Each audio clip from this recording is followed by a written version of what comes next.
Hello students, today's class we'll see atomic structure. So you know who framed this Dalton's atomic theory? John Dalton is a scientist who framed this Dalton's atomic theory.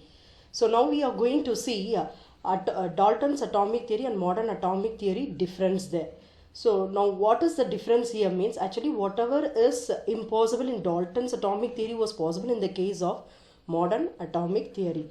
So atoms are indivisible and indestructible. So here modern atomic theory says atoms are divisible and destructible.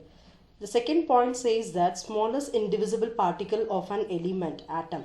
But here it is divisible with subatomic particles or electron, proton and neutron.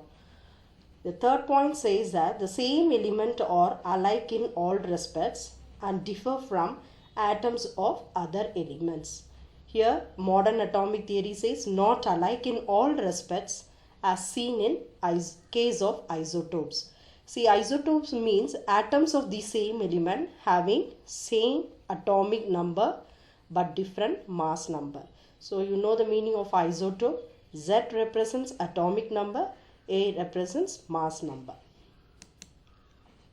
Now we'll see a structure of an atom here. So before going for the structure of an atom, see in your textbook the page number from 52 to 54 it's not there for you as per the scope of the syllabus.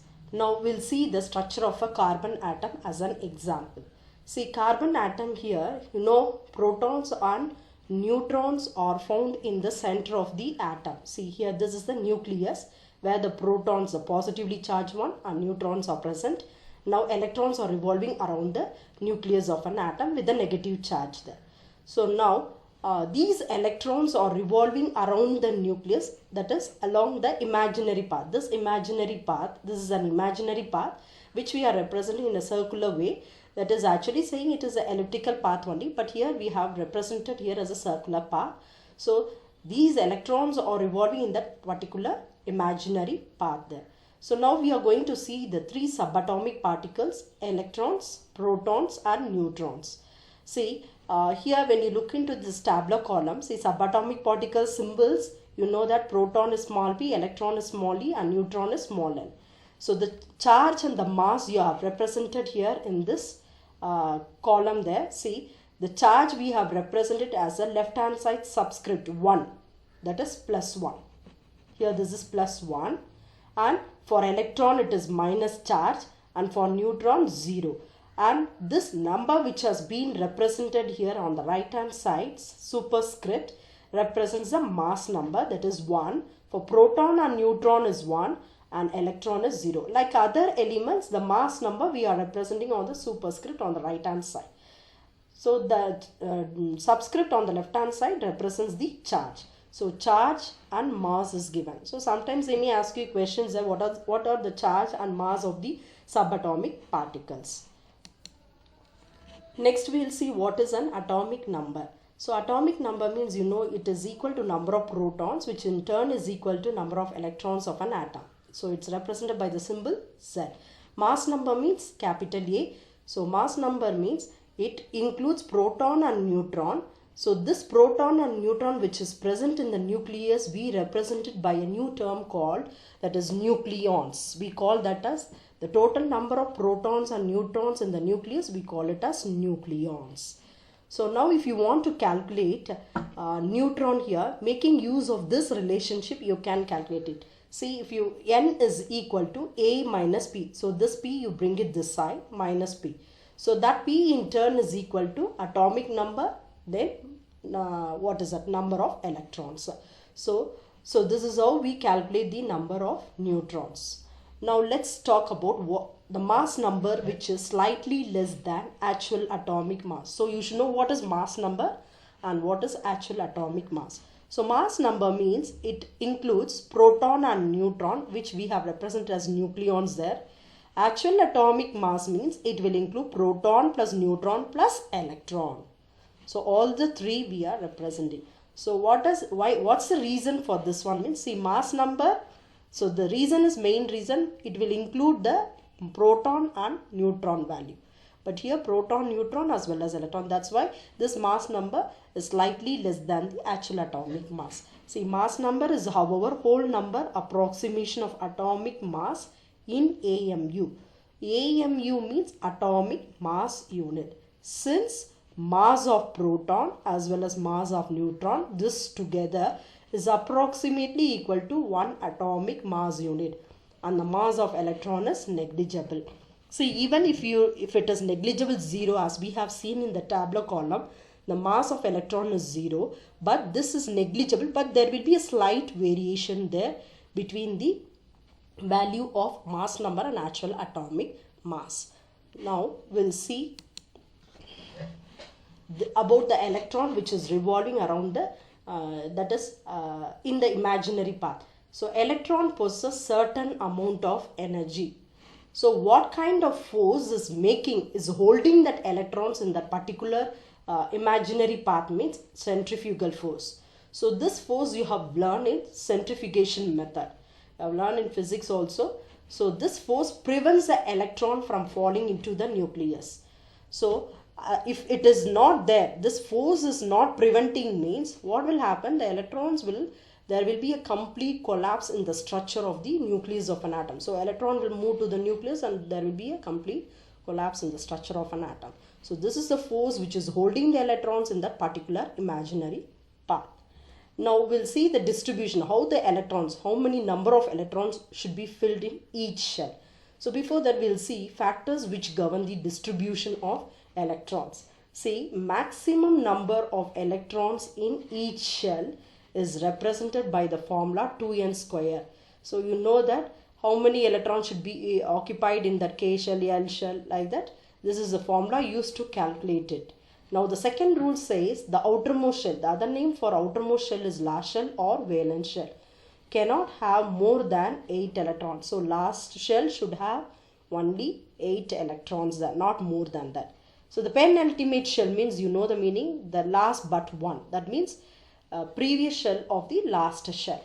That is, it cannot have more than 18 electrons. So penultimate shell should contain only 18 and last shell only 8 electrons. So these two rules we have to follow while filling the electrons for each element, right from atomic number 1 to 20. Now we'll see using this formula how we are getting the number of electron, maximum number of electron in each shell. See, shell designation and shell number, that is K shell is the first shell, L shell second shell, M shell third shell, N shell is fourth shell. Now, so in place of N, you are going to substitute 1. So 1 square, 1 into 2 is 2. Then 2 square, 4 into 2 is 8. 3 square is 9. 9 into 2 is 18. 4 square, 16 into 2 is 32. Now we'll see an example of few elements, how to fill the electron, how to write electronic configuration, valency and valence electrons, and nature of element also. So you know that the number which is the lowest number, that represents atomic number. Many of them, they don't know which is atomic number and which is mass number there. So in that case, the least number represents the atomic number. The bigger number represents the mass number there. So now this silicon case, see here, atomic number is 14. So proton also 14.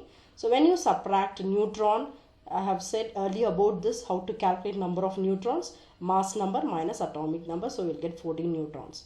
So K shell, as per this rule, 2 electrons in the K shell and 8 electrons in the L shell and the last shell. So when you are counting 10 electrons, so many of you will forget the innermost electron, that is shell, that is K shell, the 2 electrons which is filled.